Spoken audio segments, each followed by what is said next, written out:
We are here to chat through some Aotearoa sporting topics, all for the broadcasting Aotearoa sporting excellence. And we represent the Niche Case, www.theniche-case.com, where we are always writing about Kiwi sport. We also have a Patreon. So if you enjoy the Niche Case and want to support what we're doing, join the Niche Case Patreon whānau, where you support us and you get a karma boost straight up the guts, as well as extra podcast, which we do fairly frequently on an almost daily basis-ish. Last one we did was Monday. No Patreon podcast today because it's not that much happening. So we'll save that for next Monday as well. But Patreon is the best way to support the Niche Case. And if you are a Patreon listening to this, thank you very much. Go check out the podcast that are on the Patreon page. Big it up to yourself every Monday and Friday. We also deliver a email banger. So sign up to that at the nichecase.substack.com. Whack in your email, and then every Monday and Friday evening, you get extra Niche Case yarns. You get all the Niche Case content straight to your email. Happy days. Today we're chatting. We've got White Ferns, we've got Tall Ferns, we've got Stephen Adams, we've got Stephen Taylor and the Wellington Phoenix, we've got NRL footy, we've got some IPL, but there's only one way to start this show. A lot of courier vans cruising around Auckland at the moment, wildcards. So can you please deliver some mindfulness in your courier van? That I can do. The courier vans were working in level 4, weren't they? Yeah, but it's just where right now I've just seen like 5 go past my little my window. So just wondering why there's a spike all of a sudden. It's not like no, they're always out in force. They're always out in force. Right. It's just big, okay. Big stocks up for the courier business. Right. Mr. Lao Su provides this bit of this courier delivery of mindfulness. He says, "Those who know do not talk. Those who talk do not know." And in light of that, let's do a podcast.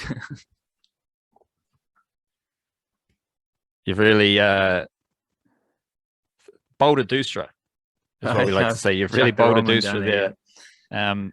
That's a fairly common thread, whether you're in the streets, he who barks loudest doesn't usually bite, that type of thing. If you're in just any situation, the person doing the most talking generally doesn't know the most, but we don't do the most talking. How about that? We don't do the most talking. We don't talk the most jibber jabber as some of the other media stuff. We're just here to broadcast Aotearoa sporting excellence, and with that comes with a restraint of bullkaka. So yeah, so we've turned it around, flipped it around. Yeah, well, our I don't know what you call it. Like, it's not a mission statement, but I'll just, like, the way we normally do things is not to do the standard internet thing of like, big news happens, let's react to it instantly and churn out an article within like an hour or whatever. It's like, let's let it simmer for a day. Let's hear all the takes on both sides. Let's the next day or a couple of days down the line, like for example, we're going to be talking about Stephen Taylor later today. I'm going to be writing about Stephen Taylor afterwards. I'm kind of hoping our chat here might help me with some of those thoughts, but there's been a lot of chat about Stephen Taylor in the interim in the last couple of days. I'm kind of just trying to hear what everyone has to say before I launch in with an opinion. There is more to that quote though, because it's like little one-page chaptery things, so that you can't see that on the thing because of green screened. But for further context, those who know do not talk. This is chapter 56, by the way. Those who know do not talk. Those who talk do not know. Stop talking. Meditate in silence. Blunt your sharpness. Release your worries. Harmonize your inner light and become one with the dust. Doing this is called the dark and mysterious identity. Those who have achieved the mysterious identity cannot be approached, and they cannot be alienated. They cannot be benefited nor harmed. They cannot be made noble nor to suffer disgrace. This makes them the most noble of all under the heavens, which you can see why I just picked the first 2 lines, because that little couplet made, we could spin something off of that. When you read the whole page, it suddenly becomes quite,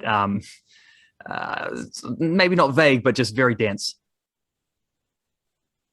Yeah, and that's probably that's like a nicely cooked meal that just needs to sit for a little bit. A big old steak, you just got to let it sit for a little bit, because it's very deep. Yeah, It's very deep and profound. very juicy steak. I don't know what to say, but I don't want to diminish it. I want to it's an amazing passage what you just read, but let's move on to some Kiwi sports mahi. We're gonna just start with the IPL here, where Tim Southey got involved in a little altercation with I think it was alongside Owen Morgan coming up against Ravi Ashwin. But that just got me thinking. A couple of things that I want to discuss here with you, Wildcard, is, well, first you got a little, Western block there. You got Southey, who's pretty good chums with Brendan McCullum. Brendan McCullum basically runs that franchise, where Owen Morgan, best friends with Brendan McCullum, is the captain. And I think it's the same combination for the Trinbago team, which is aligned with the Knight Riders franchise. So beef on the streets with the Western Bloc. So we got some IPL there, but bigger news also in that team is Lockie Ferguson, and he was in fantastic form in the IPL wildcard prior to getting a hamstring injury. Lockie Ferguson had just played 4 games, all of which were in the second stanza of the IPL, and he has taken 7 wickets at an average of 13.42, RPO of 6.71, strike rate, bowling strike rate of 12, which is among the best. There's not too many lads with a strike rate better than 12. Basically, Lockie Ferguson, that 4-game stint was the best mahi of any Kiwi seamer, any Kiwi bowler, and probably the best period of any Kiwi player, including Kane Williamson with the bat, in the IPL. But he's out injured with a hamstring injury. We have a bit of an injury history with Lockie Ferguson. Love to see him play Test cricket, but that, I don't know if that's going to happen. But we're sharpening the focus for the T20 World Cup. So I think that's the big IPL storyline from the Kiwis. How are you feeling about Lockie Ferguson? Hamstring injury, always niggly to deal with coming into a T20 World Cup where, I mean, straight up, Ferguson's one of our first 11 bowlers for me. Yeah, I would say not just one of our first 11 bowlers. I think he's been, over the last 2 years, I think he's been New Zealand's best white ball seam bowler. Like he's been churning out wickets in 2020. He's been churning out wickets in ODIs. And like very much, maybe just because he hasn't played, I mean, he's played 1 test match, hasn't he? And he got injured in the first session of the first day and didn't play the rest. So he is an all format guy. He has ticked off that box. I'm sure he'll play more tests at some point, but yeah, there's a little bit of the Shane Bonds about him in terms of that. I don't think we're going to see him get near, like, probably not someone who's going to play 50 tests in his career or anything close to that, but like maybe that factor, that Test cricket has been a little more prominent for obvious reasons in the last definitely last 6 months, probably a little longer than that. And because Ferguson hasn't been involved in that, and he did have an injury during the Kiwi summer as well, which missed a bit of time. I just wonder if maybe he's I don't know if he's been acknowledged as being as important and as like just as good as he has been in that white ball stuff for the Black Caps. So, I mean, the fact that he was doing it at the IPL suggests that he was, coming in good form. And I don't think we know the severity of a hamstring injury yet either, do we? So it might not be as bad as suspected. But yeah, someone like Lockie Ferguson does have an injury history, as you say. So that's a worry. Like that's not good news whatsoever for the Black Caps' T20 World Cup hopes, because as much as we know going into that thing, it's going to be like spin is going to be the king there. If you're still going to, like, a team like New Zealand is not going to suddenly pick 5 spinners or anything. You still need your pace bowlers to be able to do something. We do have, like, Tim Southey's got some nice variations. He should go all right in those conditions, but Lockie Ferguson, just with pure pace and what he does, like, pace holds up on any surface. And yeah, that's a worry. That's a worry if he's even if he's just coming, like, able to hold his spot in the squad, but coming in having missed a few weeks and maybe not fully cooked as he might have been. Like, that's not good news. It does, however, bring the possibility, if he isn't able to play in the World T20s, then that would bring 16th man Adam Milne into the squad, presumably as a exact like-for-like replacement. A guy who touches 150 k's an hour coming in for a guy who touches 150 k's an hour. And I think we're probably both of the agreement that Adam Milne was a bit unlucky to miss out in the first place in that squad. I think maybe he's another one who, because a lot of his best work in recent times, and first of all, another one who's had a lot of injuries as well, to an extent far beyond Ferguson as well. He's like missed years of his career. But also someone who hasn't played a lot for the Black Caps because of those injuries. And he's done a lot of his good work in like T20 franchise cricket, and maybe that slipped under the radar as well. But Adam Milne is definitely, like, if he was to be called up, he would be deserving of that spot. So not the worst replacement that the Black Caps could find if that is indeed the way it goes. We also have Kane Williamson had a 66 not out. He's got 4 not out innings out of 7 innings total. So that bolsters his average up to 66. So I think if you're looking at Williamson's IPL campaign holistically, you might think, whoa, he's averaging 66. And then you also see a strike rate of 113. So that's about as murky a stat line as you get. You got a lot of not outs clouding the average. So he's averaging 66, but there's some, let's look at his recent knocks here. Well, 3 of those not outs were in the first stanza, which was a while ago, but still that's how much cricket Williamson doesn't play, is that he's got his last 10 games on the Cricket Info profiler. One is the New Zealand versus Australia T20. Then he's got 4 IPL games, 2 tests in England, 3 IPL games. So Williamson is just out here cruising around the cricket world. 4 of those not outs came in the first stanza, and then a strike rate of 113. So he's just cruising. He's just trucking along. No dramas, no good, no bad. And then you've got Bolty, Southey's playing. Jamison just has been dropped out of the first 11 recently, as did Adam Milne. Adam Milne had a little stint. I think he's with Mumbai Indians and Trent Boult, but they've dropped out a recent lineup, so not sure what's doing there. But we'll keep moving along and see what happens with the Tall Ferns wildcard, who have started their Asia Cup with a win. And I believe that win came against India last night, with 2 losses against Korea and Japan. Their next game is tonight against Australia. I don't have the New Zealand time. I would imagine it's quite late in the evening. Yeah, I think it's 11 p.m. If the games so far have been either 8 p.m. or 11 p.m. And I think this is the later tip off. So yeah, most likely. So how have the Tall Ferns looked beating a team? Like I said, they would beat everyone earlier in the week, and that doesn't. Shout out to Korea and Japan. Women, pretty good at basketball. Better than New Zealand. Now they come up against Australia. Australia are pretty good themselves, but are they crossing over as a second place qualifier? So they should, in theory, be a bit better than New Zealand. But it's not just like, what are the ramifications here with the Asia Women's Cup wildcard? And like, what do the Tall Ferns have to do, or what, either way, how this result against Australia goes, what's going to be the ramifications for other major tournaments in the FIBA tournament bracket?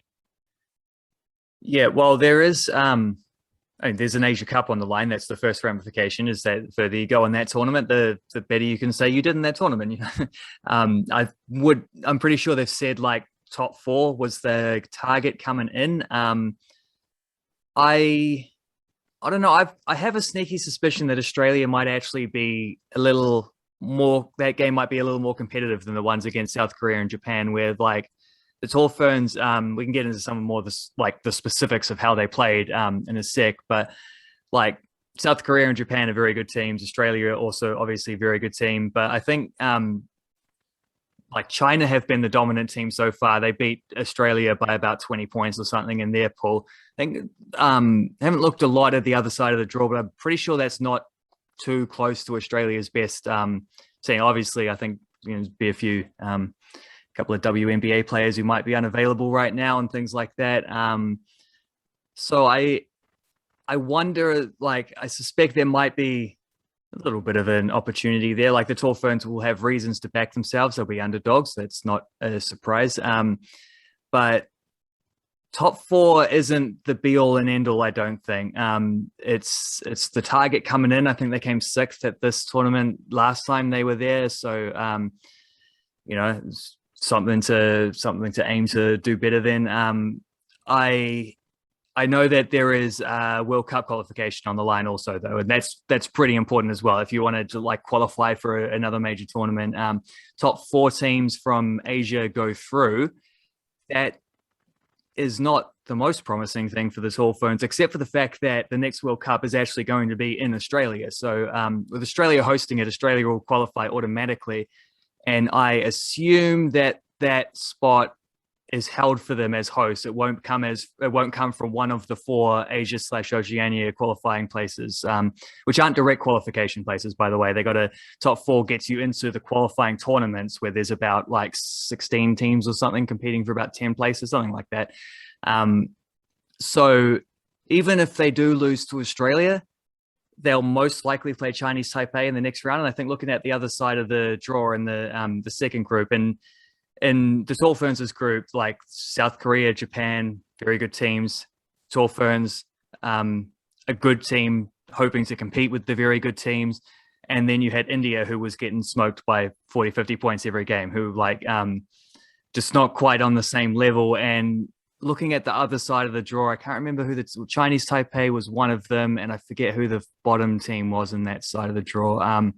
But like those two teams, like that. If you look at the minnows in the group, I think there's probably 3 of the 8 teams that made the Asia Cup. There's probably 3 that you classify as minnows like that, whom all the good teams will expect to beat very handily.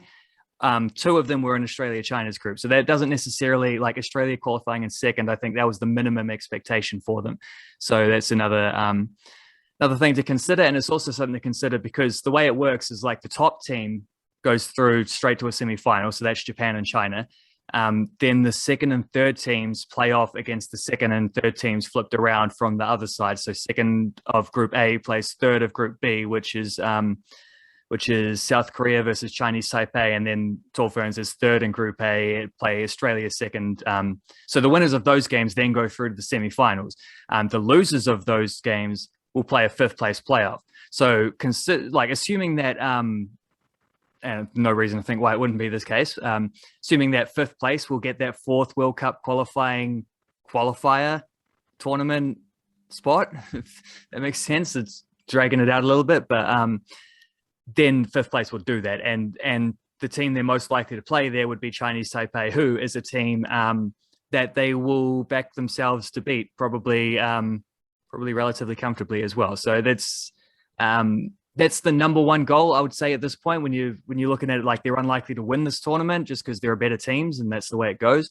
But like World Cup qualification is staying in contention for World Cup qualification is a major factor, and that should be within their grasp. Who are the key players? Who are the players who have caught your eye? Obviously, we know a lot about the Charlize Ledger-Walker. She's got a sister in the team as well. Are they the dominant forces? What are they? How are the Tall Ferns playing? Break it down, get a bit basketball nerdy here. And shout out to New Zealand basketball. It's a fantastic basketballing nation. So just tell us, what are the Tall Ferns doing? Who are their key players? How are they playing? And I'm also curious, just is there anyone who you didn't necessarily know a lot about who's stepped up in those opening games as well? Yeah, there's a few. I think the way to preface it would be saying that I think one of their major problems and why they weren't able to hang with South Korea just shot the lights out. They couldn't stick with them because South Korea weren't missing shots. They then went on to lose to Japan, even though the Tall Ferns were a lot more competitive in their game against Japan. But ultimately, like, it was one of those, the better team came out on top in the end. But like, I think the main reason they've struggled against those teams has been just because they themselves don't have a lot of shooters. You can probably off the top of your head, like, talk about the stereotypical design of a Kiwi basketballer, male or female, and this is what the Tall Ferns have. It's like a lot of Mika Vukonas who are going to be like extreme effort, cut zero corners, fully like invested in the team, but maybe not like the jump shots to hang with teams who themselves are capable of getting into those looks and then knocking down those shots. And their 3-point percentage has been poor throughout. No Phil Jones or Kirk Penny. Yeah, exactly. Not even a Corey Webster. Like, you need someone to hit those looks, and it's not really been happening for them, which has been a problem. And because of that, they've been, I don't know, I think they're a little bit easier to defend because of that. If you don't have to stay as close to the shooters on the perimeter, there's a lot of like, how can we get the ball inside to our bigs and get them to get to work. Kalani Purcell's done a lot. I think Penina Davidson's been borderline the team's player of the tournament. She's been especially rebounding. Like, some of the offensive rebounds has been like, they'd be lost without that because they're not shooting at a high percentage unless they can get in close. They've been missing some free throws as well, which isn't ideal, but getting some of those second chance possessions is huge for overcoming the fact that they're the second best shooting team in each of these games. Except for the India game, but that was a different scenario where they were sort of expected to win and they ran away and won fairly comfortably. Are able to like spread out the minutes for everyone as well, which was pretty cool. So that's what you want in the third game in 3 days when you've got a fourth game in 4 days coming up the next one.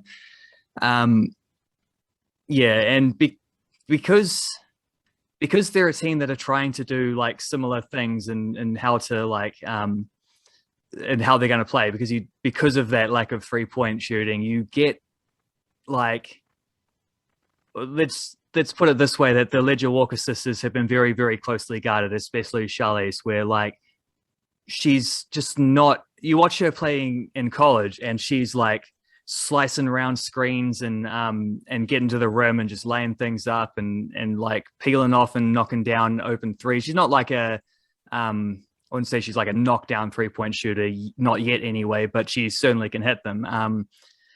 And it's been difficult for her to get into her scoring here because she's basically like she's basically like double teamed out of the game. The teams are just like, we're not going to let you get to the hoop. So kick it out to an open shooter if you want, but we're just going to back them to miss. And there's been a bit of hesitancy to shoot some of those shots as well, which I think is a little bit of a worry. Sometimes you just got to throw it up, even though you'd not expect, like, even you might only be a 28-30% 3-point shooter, but sometimes you just got to take the look anyway.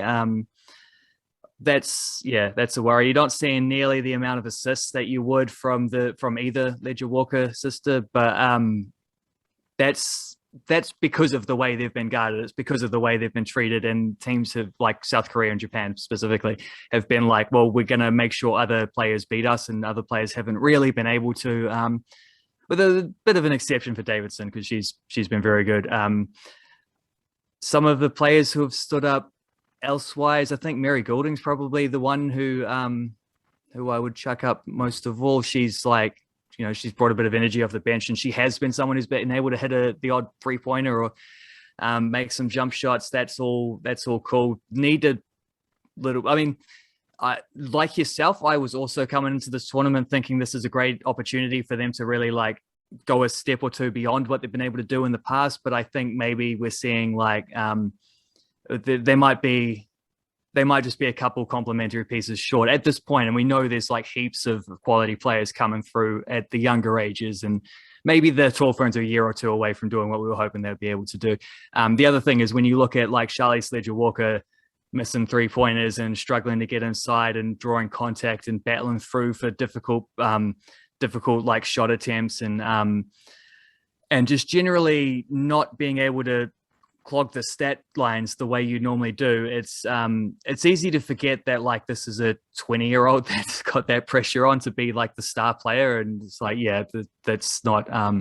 She's very early in her development as a like senior level basketballer. So like I say early, she's the youngest ever tall Fern. She's been playing at this level for like 3 or 4 years already, but yeah, it is a lot to ask, especially if you don't have some of those extra some of them extra ladies who are able to just knock down 3-pointers, which would take a lot of pressure off and help things out. But they've made improvements throughout it from game to game. They're definitely benefiting from being able to play, because remember, the Tall Ferns are no different than basically every other international Kiwi sports team, with the exception of like the All Blacks, where they just haven't played a lot for quite a while, and that's definitely a factor as well here.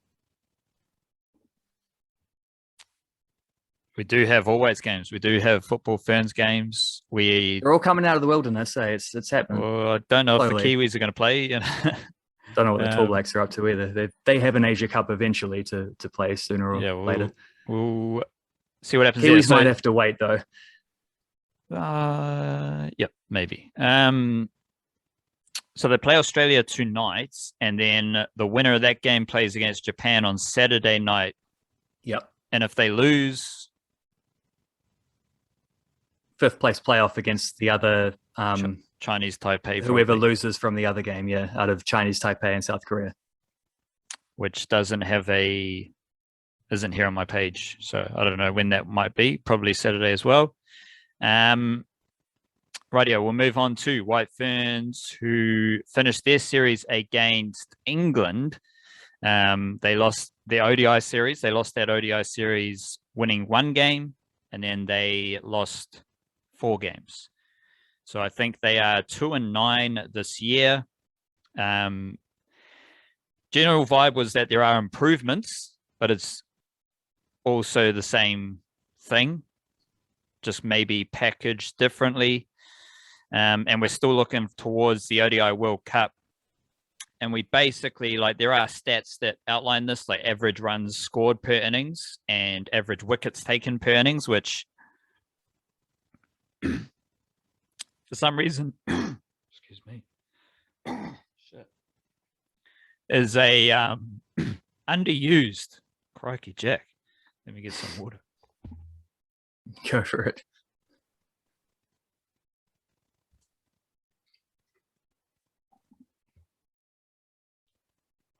Average runs scored and average wickets taken. I think it's like an underused cricket stat.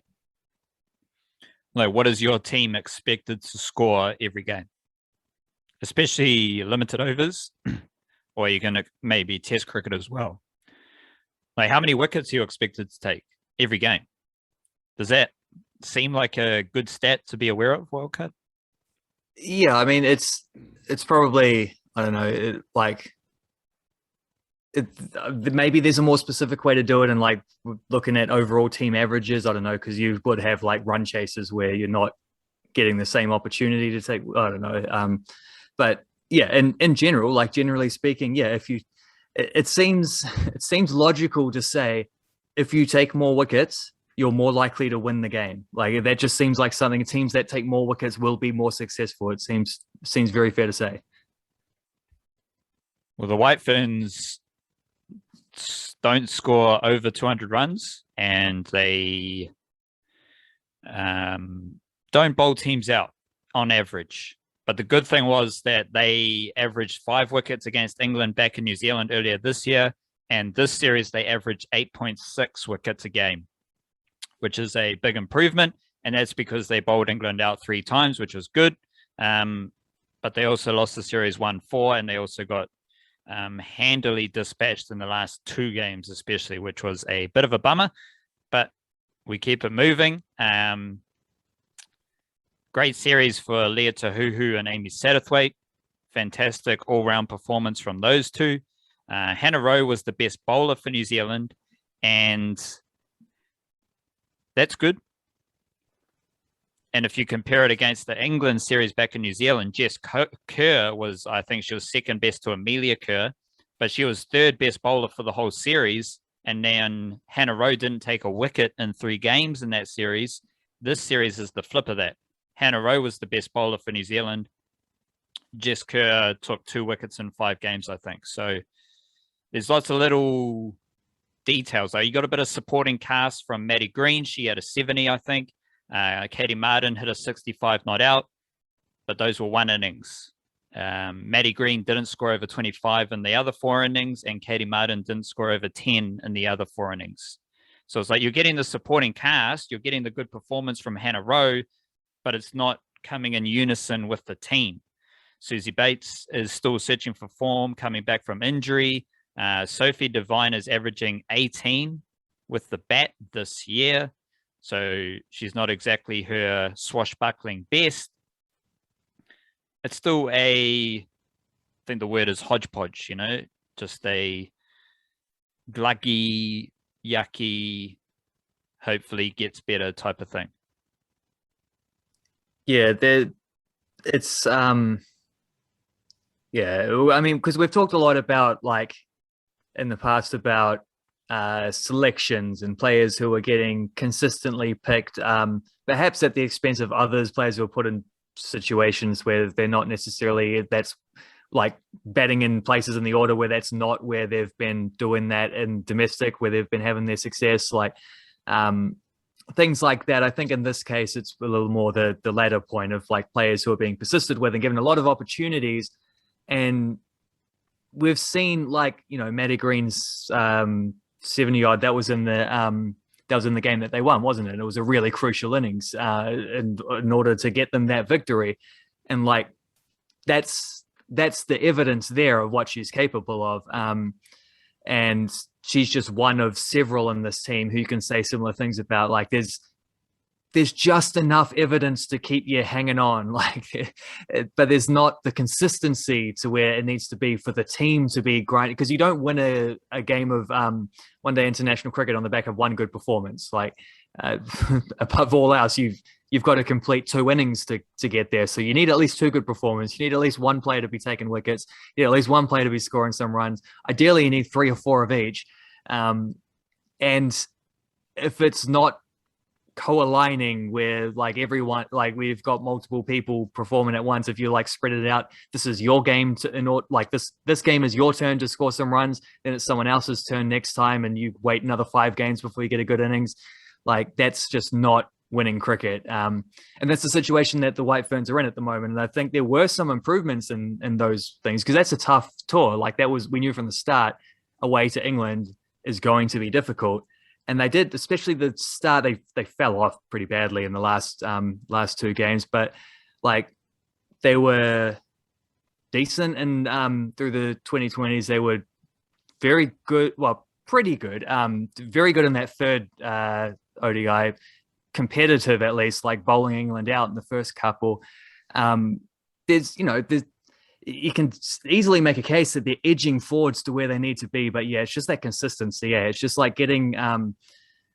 It doesn't even have to be like, you don't have to be out there scoring 100 every game like Amy Satterthwaite was doing a couple years ago, but just like getting starts, getting partnerships, chipping in, being a part of an overall team effort. Like, it's just a little bit more of that from more of their depth players. And yeah, it doesn't help that Suzie Bates didn't have a good tour at all, but, like, that's also understandable coming back from a long-term injury. It's kind of the way it goes. Yeah, it's like signs, hints that they're getting there, but again, like, consistency. Yeah. Someone who is consistent is Brooke Halliday, who I think she had 4 consecutive scores between 25 and 30. And in her 10 innings, she has only had less than 10 runs once, which was her duck in the first game. So she's consistent. I think her first 2 games were half centuries as well. So that's good. But again, this is the White Ferns. So then you've got Lauren Down opening the batting in 5 games and averaging 14, which is what we're saying here. Like, it's like you get one good thing from one player, and then the rest of their series is mediocre, or you get one player doing well and another player doing astronomically mediocre, or you get, like, the row Jessica flip, where it's like one player was good and now they're flipped. It's like and then you get the fact that like Satterthwaite, Devine, and Bates can't find form at the same time. Yeah. And it's like all these like little White Ferns pieces are not in unison, because it's just like every little thing is just off kilter. It's like it's just weird. And I don't know what's going to happen, but just thinking about it, like it's going to make this summer really interesting, because you've got those veterans who probably should be in the team. They might go back, and when we start Halliburton, Johnston, Shield, and we start the Super Smash, it may be the veterans, the Holly Huddleston, Annan Pedersen, Francis Mackay, Kate Abraham is now down in Otago. Some of those type of players. Amelia Kerr is not in the squad, should be mentioned. But some of those veterans might start to dominate in domestic cricket, while some of these younger White Ferns players might struggle, or it might be the flip side of that. Either way, that is going to determine the World Cup squad. And as crappy as they are and have been pretty much under coach Bob Carter, we might stumble into a typical New Zealand cricket situation where if you just pick your team based on who are the most dominant players this summer in New Zealand, everything clicks into gear for a home World Cup. There's buzz, there's momentum. But the alternative of that is that this off-kilter White Ferns setup and team just continues. So kind of with a lot of cricket stuff, it's fascinating because that domestic summer is starting in a few months and a few weeks, to be honest, and pretty excited. Pretty excited for a bit of domestic cricket, a bit of Plunkett Shield, and that will come right as well, same time as the T20 World Cup. So holy cow, it's going to be a fantastic few months there. Let's do a little bit on Steven Adams. Media day for Steven Adams, and I don't know. This is just something that always sticks with me. Always, I don't know if it irks me or it just like makes me laugh, because I listen to the Mismatch NBA podcast, and so I know Chris Vernon through that, and then he's Memphis Grizzlies media type person with Grind City Media. Steven Adams did a decent 20-minute interview with Grind City Media on YouTube, and then like when Steven Adams left the interview, they were just talking like, oh my God, Steven Adams is amazing. Like, well, he's the best. Like, well, he's so, and then they used it. Chris Vernon said he is intensely self-deprecating. And like in New Zealand, we literally don't even use the word self-deprecating. It's not part of our dialect. It's not part of our like thing. It's the status quo. It's just like everyone is humble. And if you're it's not like humble, it's like why fish don't talk about water, you know? You're just in it. You're just in it. Yeah. And then like that Kendrick Lamar song where he's like, sit down, be humble.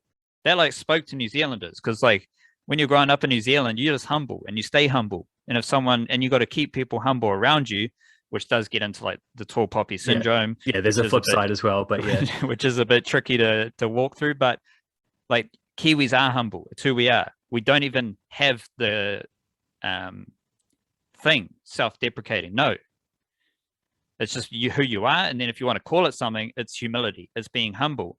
So to be intensely self-deprecating was just like extra strange, because it's but you could just describe Kiwis then as intensely self-deprecating. So shout out to New Zealand. Good. We're just best sports station in the world and intensely self-deprecating. Oxymoron, juxtaposition. Yeah. But it was that's the thing, is that Memphis got to see, and it's like any new fan base that Steven Adams goes to, they get to see who he is and what he's about, and then you just instantly fall in love with him. So I think except Memphis, for one fan base. Who's that? I don't think the Pelicans got a very good side of that. That was the it's the media day thing. I had. It's media day. Yeah. When he was introduced to the Pelicans on media day, Pelicans fans would have been like, "Oh my God, we love Steven Adams! Like he's the best, cool guy." And then, well, the thing is, when he went to the Pelicans on media day, it was not a proper media day because it was in the height of COVID and it wasn't very long, and the season started sort of ahead of where like people were expecting in mid-January, and then they rushed it forward to mid-December so they could have Christmas Day games. And like there was a disjointedness to the way that the season started, and a lot of that stuff fell by the way, and like reporters weren't able to be there in person. A lot of it was done over Zoom, and I think just like a lot of that combined to where I don't think the Pelicans fans ever really got to see that side of Steven Adams. He definitely wasn't doing like, you know, the after training session stand-ups with the media. Where there's a couple guys who will hang around with their microphone. You'll get a couple cool clips every now and then because he'll say something funny or insightful. And like it was real noticeable when I was like compiling the quotable Steven Adams roundup, because like this is why that article exists every year, is because he's such a good interview. He's like, his personality does shine through in those ways. And there were just so few opportunities for him to do that. Every time there was, it was a team organized Zoom session. It's just not the same. And I think his time in New Orleans suffered from that. I think it wouldn't have made a difference to the way he played on the court, but I do think like the way he was perceived and the way he got scapegoated a lot, I reckon that would not have happened so much if people had been able to see like Steven Adams as Steven Adams off the court and sort of had that opportunity to fall in love with him like that. And remember, he turned up at the team in sort of use the word ignominious circumstances. Like he was latched on to the Drew Holiday trade. So this is a franchise that had to trade away its last big superstar in Anthony Davis, then got lucky and managed to get Zion Williamson from that. But there's been a bit of like trauma, I would say, in that fan base from the Anthony Davis stuff, to where you're seeing it now with Zion's like a couple years into his career and everyone's being like, is he going to leave though? Is he going to re-sign? Will he do that? Like there's this weird just these weird vibes that are going on along that. And so because of that, there's this franticness about like, well, we've got to put the best possible team around him. And they've had like 3 coaches in 3 years that's not been working.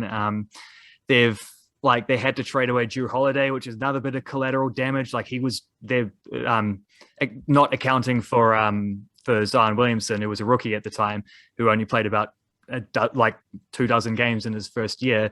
Drew Holiday had been their best performing player. He's gone. And in that trade is where Eric Bledsoe comes in and Steven Adams comes in together. And those two got lumped together a lot. Bledsoe probably deserved it more than Steven Adams. There's legitimate reasons why he maybe wasn't the best fit. But those reasons came in more mid-season when they started playing Zion Williamson as a ball handler. I think that maybe accentuated some of that. And you did see Adams's like production was probably at its best in the first 20 odd games when he was playing more as like a double big man role with Zion. So like just combine all of those factors together, and COVID is probably the main one. Like some of the fit stuff was probably there regardless and out of his control and whatever, but definitely the COVID like shielded him from the fans. Empty stadiums for the majority of the season until the very end. Like last couple of weeks was when they started getting fans in. He was injured for most of the last couple of weeks, so that wasn't even a factor as well. I just think he never got to make that connection, and which is why it was so cool that basically the first opportunity he's had to do like an official, what do you call it? Like an official day on the calendar with the Memphis Grizzlies media day. It's like the point at which the off season becomes the preseason. Is like this is the threshold, I think was the word I used in my write up. Like this is the first opportunity he's had to do any of that. And everybody loved him. Like he was just on full form. He was dropping funny lines. He was, everyone who interviewed him afterwards was saying like, Memphis, you guys are going to love this guy. He's perfect. And we already know about the like fit on the team and the like the grind city stuff. Like that's all right up his alley. But then to get that like instant connection with fans, I think to relate to that, I reckon like it's night and day compared to his scenario at the Pelicans. And my main takeaway from that was just like, it felt like a victory lap for him. It's like he's never played a game for them yet. It felt like a victory lap that after what he's been through at the Pelicans, where it's just like, it's just adding more fuel to the fire of how much I think he's in for a massive bounce back season. Did you learn anything new about, because you've like done this with Steven Adams, you've closely followed him for years now. So do you learn anything new about him, or more specifically, did you learn anything about his role in Memphis, how he views the situation in Memphis, just like looking forward about Steven Adams in Memphis. Probably not anything new. I think especially because a lot of the questions he were asked was like introductory stuff. It's like that's what he did with Chris Vernon, wasn't it? Vernon just straight up asked him like, "Tell me something about yourself. Like, what are your hobbies? What sports did you play growing up?" And all these kind of like stories he's told before. Still fun to hear him say them again. It's always a little bit of a twist or whatever, or something new that comes through. But like, he did specifically talk about how the grind, like he didn't get to choose where he got traded to. That wasn't up to him. But he did mention that like one of the things he was excited about was that like the fact that this is a franchise that does have like a history and a culture and an identity of being of doing the kind of things that he's made a career of like doing the hard yards and like the grit and grind stuff. Like he did specifically mention that as a factor of something that he's like quite excited for. I think the thing I learned most about him is there's a quote that's going around because I haven't seen a full video yet of his like press conference thing with everyone. I'm not sure if that was recorded or whatever, but there've been a lot of reporters who were in the room who were quoting between stuff and whatever, and there was someone who asked him about what it's like being the old guy on the team, and he called him a bastard for the old guy. That cuts deep, man. You bastard. What'd you say that for? Like prime Steven Adams areas, but he kind of is like and it's another thing that Vernon asked him about was like that thing about how everyone thinks he's older than he is, and he's what is he, like 27, 28 at this point. He's effectively a veteran on a young team. He's not Marc Gasol or whatever, and his mid late 30s popping up in the Raptors of the Lakers. He's like a player who's still supposedly in his prime, should be getting better. But he is like on a young Grizzlies team. He is going to be like a guy who's there to teach as much as he is to learn. And I think that's something that he's actually going to be very good at. I think it's things he like got a taste for that in his last year at OKC. I think there were elements of that working with guys like what's the bugger's name, Jackson Hayes and Billy Hernan-Gomez at the Pelicans as well. I think there were flashes of that. Definitely some of the improvements you saw from Hayes over the course of the season, I don't think happened to that extent without Adams's influence. And I think his partnership with Jaren Jackson Jr., who's like triple J, who's like, he's had a lot of injuries early on in his career, but at his best, he can be like as influential as Ja Morant has been so far for them. Like, there's a player that team has huge raps for, and him playing power forward with Steven Adams at center, I think that's going to be great for Jaren Jackson Jr. I think he's going to be a great influence on him. And I think the thing that I learned the most from some of these things is not so much anything to do with Steven Adams, but it's like just getting an impression on how his teammates feel about him. Just a few weeks in, like, they would have only met him a month ago. I know, like, he was at Summer League with some of the dudes. They have been doing some like unofficial open court training stuff. So he's met everyone. He's been playing basketball with everyone, but it's not official into reps yet. But they all seem to really dig him. And Jaren Jackson Jr. in particular, I think, seems to really dig him. And I think that relationship is going to be an important one for the Grizzlies. And I think that role for Steven Adams, as well as being like starting center, do all the things that a starting center needs to do. Along with that, I also think he will be quite a good mentor for some of these guys, and Triple J in particular. And I think there were good signs on that front as well at Media Day. Just thinking, like, because this is just another reminder that you don't necessarily want everything to be like the American sports, because Steven Adams has not chosen what team he wants to join in the NBA. He was drafted to Oklahoma, and then he was traded to New Orleans, and he was traded to Memphis. So he might have had like a say somehow, but he's not like NRL players or whatever, and they're like, oh, I want to go play here. I'm going to, every contract I get to choose, where I want to go. Yeah. when those You're seeing trades that with happen. Ben Simmons you at the moment, aren't you? Hmm? You're seeing that with Ben Simmons at the moment very clearly. If he was an NRL player, he'd be playing for the Broncos by now. You know, he'd have been released already. For sure. I highly doubt that there would be any NRL player in a Ben Simmons situation. That's like Nathan Cleary just decides he can't kick, and he stops kicking, and it's just the end. Like, and then he has a little tantrum because he can't kick, and he's like, doesn't dubious record of like whether he wants to get better at kicking. It's like, bro, like your job is and kicking. Also he might have spent his whole career kicking off his wrong foot. Yeah, or like Kalen Ponga just can't sidestep anymore. Yeah, it's like what's happening? So I just don't know. Like Ben Simmons is weird, but right, yeah, let's the Stephen Taylor thing's a bit weird with Wellington Phoenix wildcard. Yeah. Not much was doing there. We were preparing for another season. Stephen Taylor, typical Wellington Phoenix centre back, you know, bit of a cult hero, bit of class to him. You know, New Zealand produces centre backs, and then the Wellington Phoenix have always had a centre back in that Stephen Taylor type mold, but he retires. I'm assuming it just popped up surprisingly, like you're expecting Stephen Taylor to be the starting centre back alongside Stephen Adams.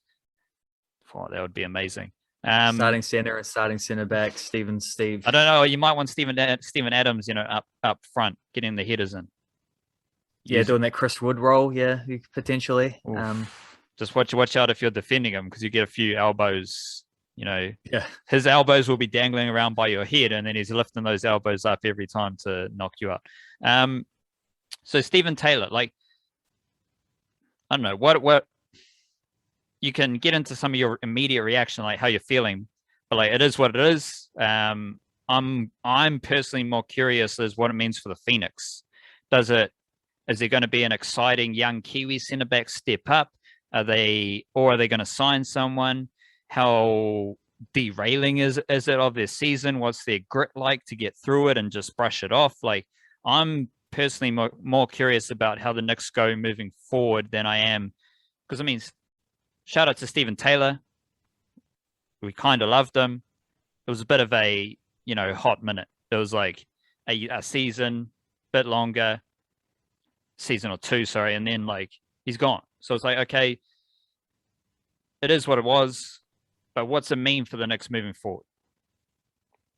It means that they don't have their best centre back is the main thing. And a guy who, when he came back to the team last season, made a massive difference pretty much instantly to their defense. And I mean, I guess you go back to Tim Payne and Josh Laws or something like that, or you like I don't know what they're doing for depth at centre back at this point, because like Hudson Wehongi's been released as well. Like maybe they re-sign him, maybe they have a look around. There's definitely good players in the Premiership level that can step up. Probably will never be a better opportunity for Brian Kaltak for one thing, because they're not going to use all their input spots at the moment. They can get someone who will hopefully who doesn't yet qualify for New Zealand status in the way, like develop an Oceania player who might need a season to get accustomed to the league the way they once did with Roy Krishna, which like I think Brian Kaltak's a fantastic player who could definitely make that step up. I also think there are plenty of Kiwi fellas as well. You know, Adam Mitchell is a player I've been a big fan of for a while, like Taylor Shriver's.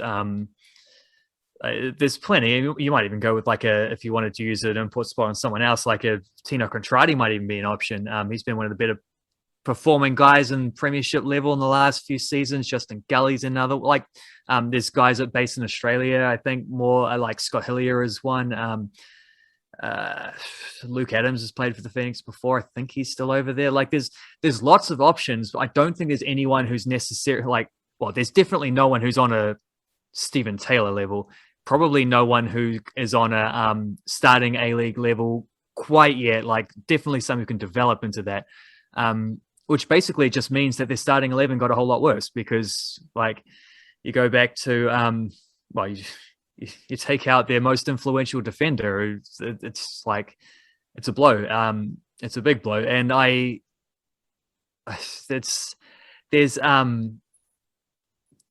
there's always reasons like at the moment with the Phoenix to be a little bit pessimistic if you wanted to be pessimistic, just the being based in Australia stuff, the not being able to hold on to guys like De Vea and Hemed and a few like there've been signs throughout preseason, but I think this is the big blow is losing Stephen Taylor, because I think a lot of the other stuff they can work around. I think this is a problem that doesn't have an obvious solution to it. It's just one of those, well, they're just not quite as good of a team as they would have been otherwise now as the result.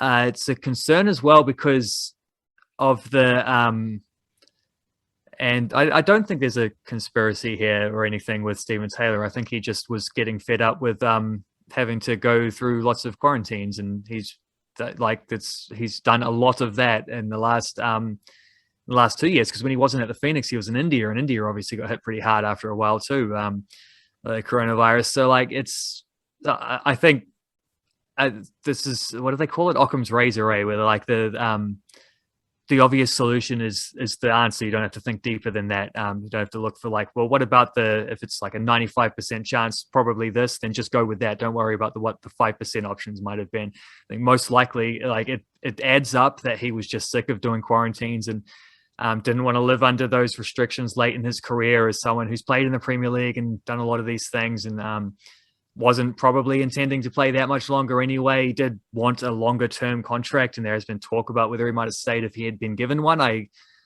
also find it baffling that he wasn't given I talk about like a 2-year contract. I've given him a 3-year contract. Like he's as good a mentor off the field as he is on the field. I think you can handle that, especially at this time, so any kind of continuity, but they didn't. So it goes like he's just, I fully believe that, not worried about but he was just named the captain 2 days earlier. It sounds more like Talai was just asked who might the captain be. I don't know if there's been like an official ceremony or anything. In fact, there might have even been something that scared him off when he realized he was if he was having doubts and then suddenly he was being chucked in this probably a leadership role he already expected to be in, but it might have been something like having that close to formalized. He might have been like the final, well, I can't let the guys down. I'm just going to have to be open with this and say like, this is how I feel. And like, I don't know, could have triggered something, but it's, to my mind, it makes sense. His reasons for leaving, I can understand that. I think it's just one of those things you got to cop at the moment, that sports are difficult to run, and there will be stories like this. It'd be funny if it turns out he's unvaccinated or something like that, given what we've seen with like Ty Webster, or if that ends up, it's the only conspiracy I'd entertain on that one. But like, yeah, it's disappointing. It's just ultimately it's disappointing. It's understandable, but it's disappointing because I just think the Phoenix are a considerably weaker team without him. Maybe I was just hoping to watch Roger Tuivasa-Sheck play rugby, and it just like wasn't going to happen in time, and like there were the scheduled games for Wellington weren't going to happen to play against Auckland to get that opportunity, and it's just all fell down the gurgler. As of right now, what is your starting backline for the Wellington Phoenix? Well, my suspicion is that they're not done. I think there's a possibility they could find another option from somewhere. But as of right now, I'm going Tim Payne and Josh Laws at centre back. I'm going probably let's go Kellen Elliott at right back ahead of Louis Fenton. And left back probably James McGarry. I think like Sam Sutton played the end of last season, but I think that's I think McGarry's re-signed, and I think he's the better player in that role right now. And I expect he's learnt enough of what he needs to do with his defensive side of things to be able to lock that down. And Sam Sutton as well needs emphasizing is not like Libby Kikache 2.0. He's actually more of a midfielder, someone who can even play in the winger roles if needed be. So he was getting in where he fitted in. He's not actually a left back, and I don't think that should be considered his long-term role there. So is that like a high? Are there all those dudes Kiwis? That Laws dude? Laws is Australian, Australian via Scotland. Wouldn't mind an all Kiwi backline. That would be pretty good. Yeah, well, if you chuck in like someone like Adam Mitchell or Taylor Shrivers, then you could get there. Prayer hand emoji. Not Winston Reid though. I'm chucking Oof. that one out there. If anyone still thinks Winston Reid might play for the Phoenix, that's just not going to happen. Like, no one wants to come to New Zealand now. No, exactly. This is one of those mainstream media hype things, but like every athlete who is in that situation should be leaving New Zealand. It's kind of like because all the Warriors aren't in New Zealand. The Phoenix are they based in Australia? Yeah, they will be to start the season. Yeah, and that's just locally, let alone everyone, because we are all Kiwi sporting exports, so they're all around the world doing their thing. So why is it any sort of deal that they don't want to be based in New Zealand? Like, why would you? It's just not like logistically feasible. So just get overseas, do the mahi, enjoy it. It's not an issue. And all those athletes will want to be in the most seamless situation. So yeah, they might want to be around their families, but they also want the best preparation for their careers and their livelihoods. So if you want to get the fuck out of New Zealand, happy days, do it. Like, we're here for Aotearoa sporting excellence, not to be stuck. We're not here to be stuck doing anything. That's also pretty much why the Phoenix, I think Talai had already said in his most recent media appearance late the week before, when he talked about that captaincy thing, he also mentioned that they're unlikely to sign another import, even though they had 2 spots at that point. Now have 3 empty import spots. Unlikely to sign another import until at least January, just for logistical reasons. So this is the other reason why I'm talking about the Phoenix being weakened, is because they should have mentioned it earlier, but they cannot sign, or they don't expect to be able to sign, for reasons we've just discussed, another import replacement centre back. So that is also a concern. To then we get to the point where it's we can't get our 4th or 5th import until potentially a month into the season. I don't know even when the season's going to start. There's still sort of an asterisk on that. Don't necessarily expect them to be able to hit their targets there, but if they do, it could be more like 2.5 months into the season. So,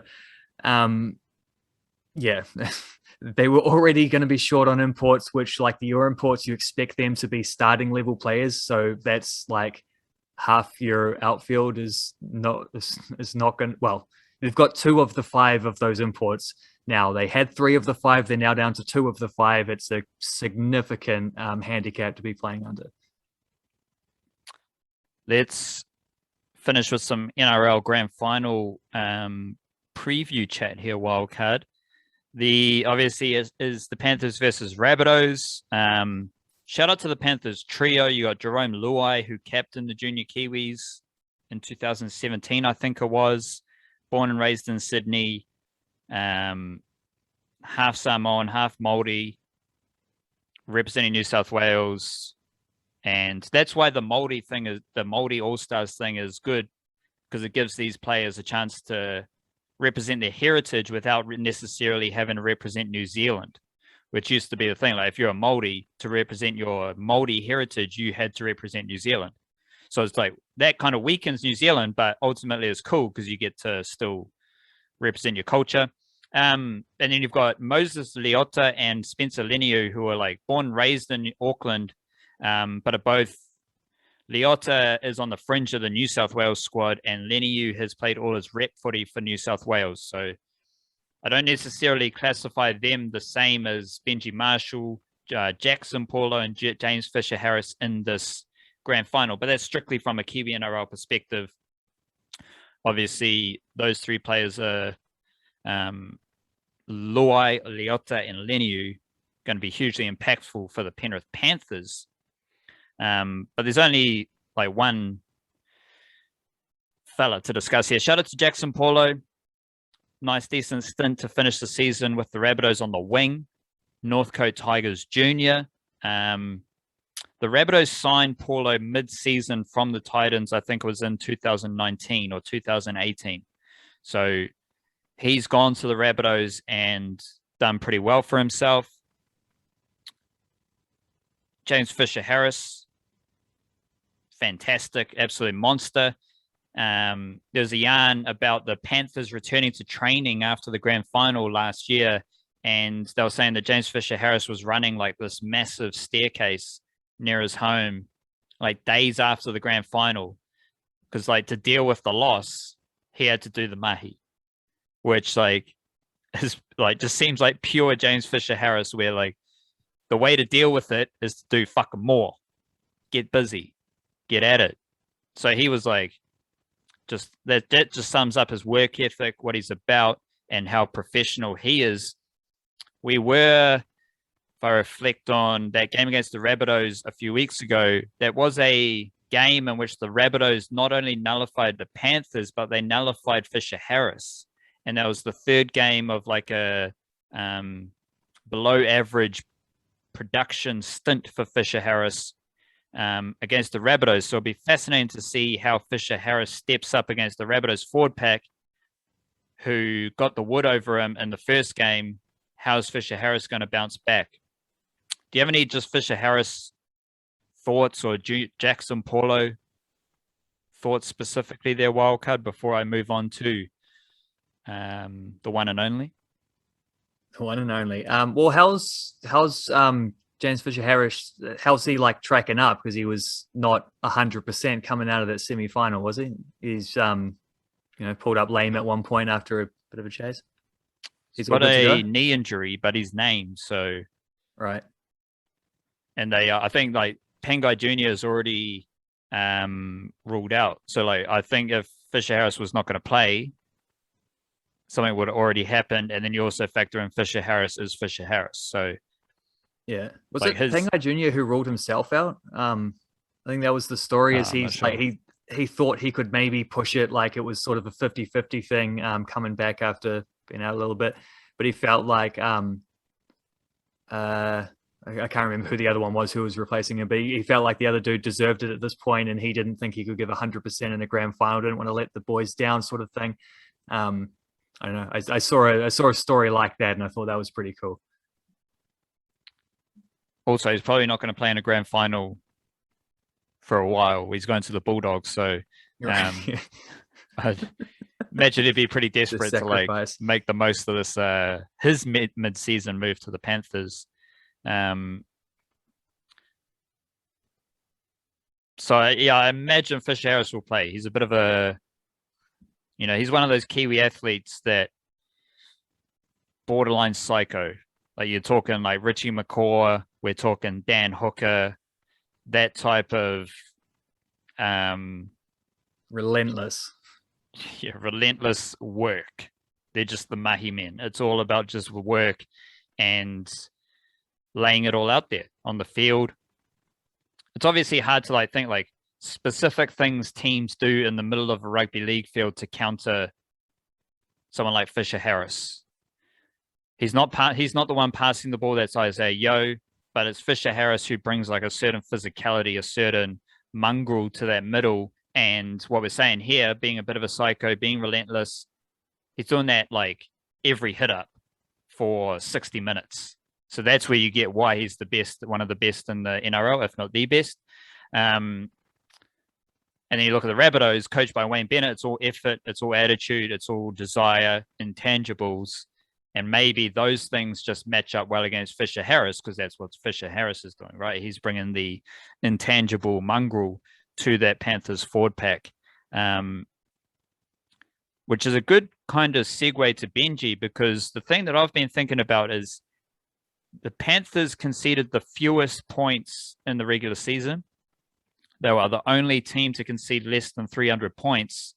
And through the finals, they conceded 16 and losing to the Rabbitohs first week. Then they conceded 6 against the Eels, and they conceded 6 against the Storm. Storm, best attacking team in the competition, 6 points. After that, Eels, 6 point. Eels, like, not the best attacking team in the competition, but like we're talking really good Panthers defense over a long period of time. And Fisher-Harris is part of that. Like if we're talking physicality, tying up the middle, effort, that is Fisher Harris, and that is the Panthers. Fisher Harris leads there. He sets the tone. So what are the Rabbitohs going to do to score against the best defensive team in the competition? Well, they have a bloke coming off the bench, Benji Marshall. And you couple that with Adam Reynolds carrying an injury, and I am really intrigued with how Wayne Bennett uses Benji Marshall. Because I think they need more creativity, which is what happens when Benji Marshall comes on the field. There's an extra passer, there's a extra live wire, and predominantly in the middle, but he floats around in attack, just adding another pair of hands. And if you're going to break down the Panthers defense, you need to shift the footy more, and you need a bit of creativity. And you've got that in Benji Marshall. So how does he step in? And he's going to kick. Adam Reynolds can't really kick at the moment with his groin injury. So he might have a few kicks, but that opens up the avenue for Benji Marshall to have greater involvement kicking the footy, as well as greater involvement playmaking to score points against the best defense in the competition. Alternatively, what are the Panthers going to do to counteract Benji Marshall's 25 minutes, 35 minutes off the bench? So it's like you've got the standard Benji Marshall fairy tale stuff. Obviously, respect to, he's the GOAT of New Zealand Rugby League. But like in the specifics of this game, Benji Marshall may be the most important player in the field because you've got the best defense in the NRL and one of the best attacking players the game's ever seen in a bench role. So he's not going to be like making, because if he's starting, the Panthers are just going to run heaps of footy at Benji Marshall, make him do lots of tackles, nullify his playmaking. But he is a weapon deployed by the greatest coach in this game. So he's going to be used in the most beneficial scenario for him and the team. So it's really interesting just how that all aligns for Benji Marshall, fairy tale moment, grand final. What impact does Benji Marshall have on this game I think is the most interesting storyline overall, like not just Kiwi-NRL, but you're looking at deciding this game from like a rugby league fan perspective. I think Benji Marshall is going to be huge.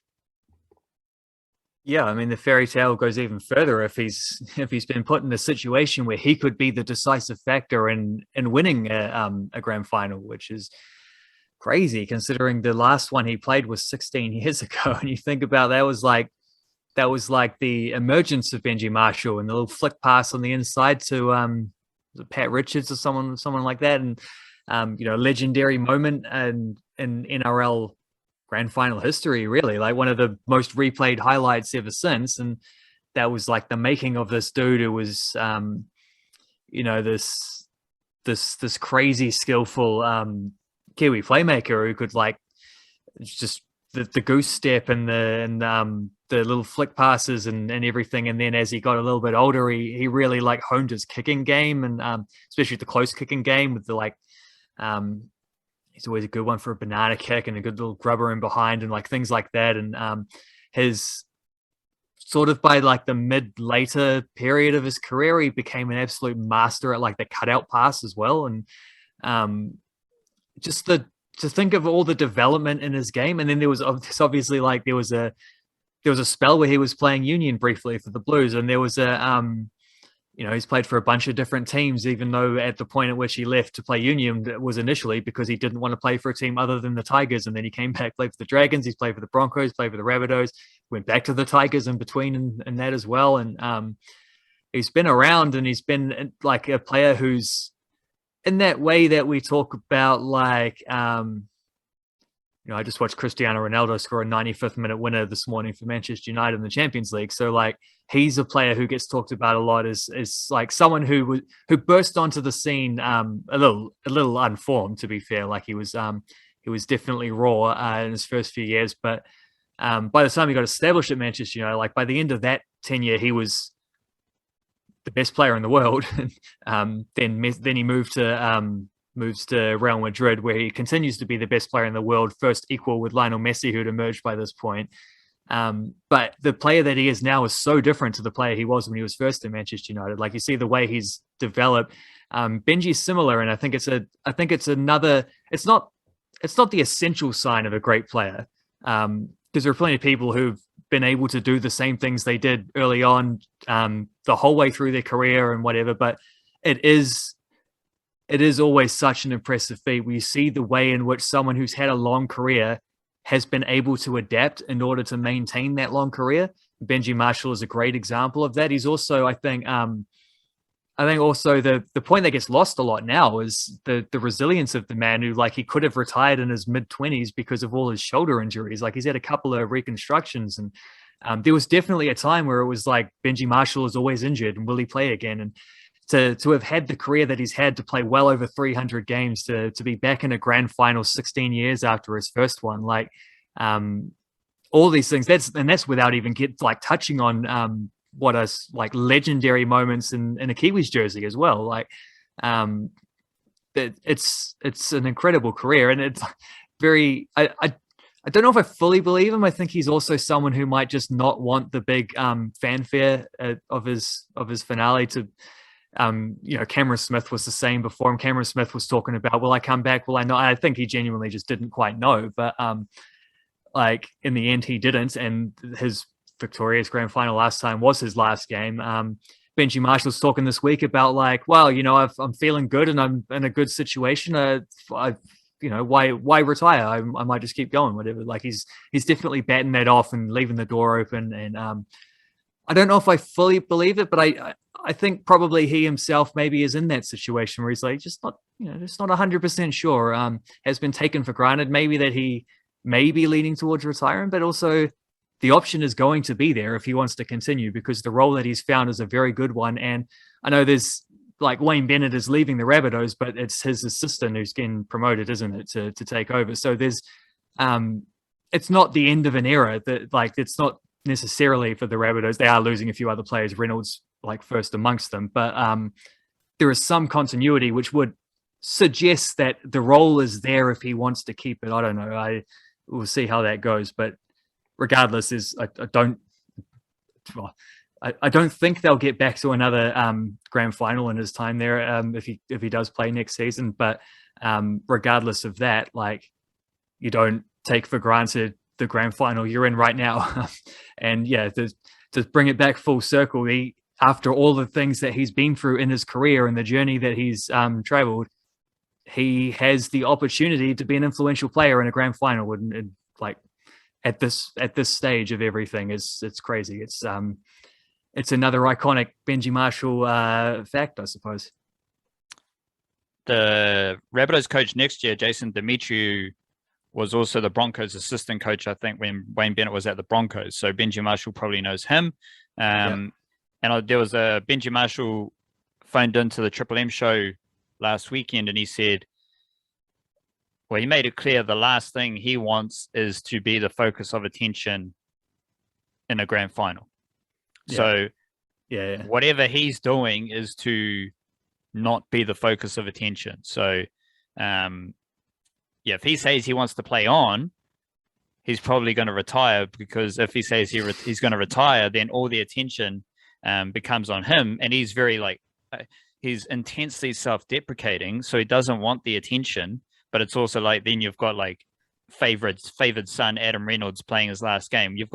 He would say, in his intensely self-deprecating fashion, there are other players more worthy of that attention, than little old Benji Marshall. So the last thing he wants to do is take that attention.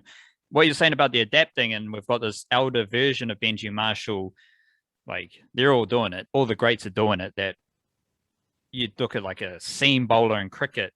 Who do we have? Who, like, maybe if Shane Bond could bowl 135, skillful seam, he'd have a longer career. Who's the seamer who went down Richard pace? Richard Hadley famously went to a shorter run up later on in his career. I know that before my time. And they are equally as productive. These players, like, he arguably got better. Yeah, they find a new lease of life through their career by adapting to their bodies or adapting to the game. Usually their bodies, because they're getting older, so they can do less, but they find a way to have the same efficient production by doing less. And I think tying it back to the grand final, you might see Razzle Dazzle Benji. You literally might see Razzle Dazzle Benji coming off the bench, trick shots. He had a try assist last week off the bench, just casually, just like a little play down the right, short ball. But it's a play where Benji Marshall's looking every different way, that he's got a little skip, and it's like pure Benji Marshall, but it looks really easy. But that's just him creating a try pretty kind of out of nothing. If Adam Reynolds can't kick, how do the Rabbitohs close out a grand final? Are you solely relying on Cody Walker to find territory? Apparently Blake Taft, the fullback, is a half as well, but he's not someone you're going to rely on to control a game in the last 20 minutes of a grand final. Who's the best player to do that? It's Benji Marshall. So if there is any little bit like Adam Reynolds, niggly groin, he's not looking for the 40-20s, he's not looking for the 50-meter kick to open pastures downfield. If he's not doing that because of his groin injury, the best player to do it is Benji Marshall. So then does his game time increase in the back end of a game? And what happens then if the Panthers get like an extended look at Benji Marshall in the defensive line? Oh, this is where he's defending and he's going to be here for the next, 30 minutes. We can actually target him. We can actually isolate him. It's going to be interesting. It's going to be interesting because he can be as impactful outer statesman Benji Marshall, controlling the game, controlling the pace, play it down their end, hold on to a 2-point lead. It's all good. I'm here. No, we're not going to lose this. I'm Benji Marshall, Cameron Smith type of vibe, as well as the razzle dazzle weapon. Exciting to see that all play out Sunday evening. Yeah, I'm just thinking of other sports people who have done that longevity thing and not so much reinvented necessarily, but like just added strings to the bow. And like James Anderson, talking seam bowlers, is an obvious candidate. I'm tempted to say, like I reckon there's a case to chuck Tim Southey in there, maybe just the way he's added, like he definitely settled into a point. I don't know, 5-6 years into his international career where he's like, I'm just not going to try bowl 140. I'm going to settle for the low 130s and just get to that point where I know I can control the swing a little bit better. And he's added slower balls along the way and variations. Like he's definitely someone who's adapted quite nicely in some of those ways. Roger Federer is definitely someone who did that. Like Roger Federer clearly hit a point in his career where he was like, I don't want to have to deal with the long rallies. I'm going to start like getting to the net early on and points and stuff like that, and shortening things in order to like lengthen my overall career. And he hasn't won the Grand Slams that he did in like over the last 5 years or so. He hasn't won the Grand Slams anywhere near the rate that he once did. But the fact, like, tennis is a sport where people often retire at 32, 33. He's still going at like 37, 38 or whatever. And then obviously Tom Brady is first and foremost. I think what's interesting about Tom Brady, though, is it's not like this isn't a situation where everybody can do it. Like there have been plenty of halves that have not had the longevity of Benji Marshall, who were once on his level and just could not keep up because they didn't adapt or whatever, or maybe they just, sometimes people just lose interest. Sometimes people just aren't meant to have long careers or whatever. You never know the circumstances. But like the Tom Brady thing, it's not just his longevity. It's also seeing guys like Drew Brees and Phillip Rivers retiring before this season, like guys who were a year or two younger than him that have been like, we've played long careers by anyone's measure and we can't keep up. Ben Roethlisberger has not been very good so far this season. There's like a lot of talk about whether he's played on a bit too long, and he's 4 or 5 years younger than Tom Brady. There's cases like that where you see it's not just the guys like Peyton Manning, Peyton Manning retired ages ago now at this point. He's been out of the game like 5 or 6 years. Like he was, for the longest time, it was him versus Tom Brady, and Tom Brady's now up there against like Patrick Mahomes and Dak Prescott and Russell Wilson, or Russell Wilson slightly older, but these kind of guys who are literally grew up watching him play. And I the nature of rugby league is you're not going to be playing in your early 40s, but there will be guys that Benji Marshall will be playing with and against in this grand final who would have definitely been like when you think when you're at like school and you get to go on the computers and then the teacher's not looking, you sneak onto YouTube and watch some like Benji Marshall highlights or something like that. There'll be definitely 100% people in that situation who he's now teammates with, which is pretty crazy. For sure. Big it up to the Niche Cast. Big weekend of sport coming up. As always, plenty of Kiwi sports to enjoy. We will be writing and talking about it as per usual. And we'll be back in the audio podcast form on Monday. Plenty of sports yarns to be had. Wildcard will be writing about Stephen Taylor. There'll be I'll be basically writing that NRL grand final preview. Plenty of content to come. Stay tuned. Kia kaha. Stay beautiful. Church.